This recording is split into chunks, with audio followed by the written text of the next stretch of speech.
Good morning, I'm Kim Lucas. I'm with SEH Engineering. This is City of Waite Park, a project federally funded through some stimulus money. We're going to put a new road from Highway 23 to the County Road 137. We're going to install sanitary sewer, some storm sewer, some water main. We're going to have a curb and gutter road through here. We'll have sidewalks. We started about a month ago doing some clearing and grubbing. The crews are now starting with their sanitary sewer, and with that there's a lot of dewatering.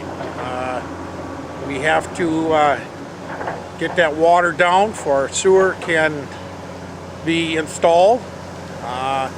We have some granite out here as well that needs to be blasted.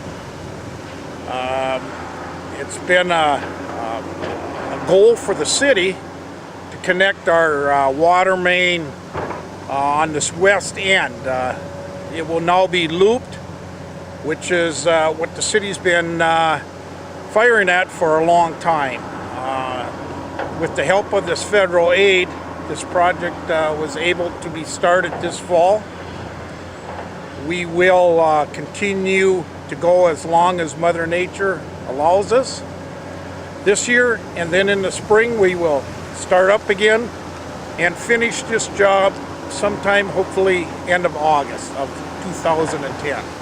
Right now we're going to keep continuing on doing our thing out here, and hopefully the weather straightens out for us to help us out a little bit. It's been kind of a struggle, but things are going very well. So I guess with that, I can give you a little rundown. That's what's happening out here for 2009.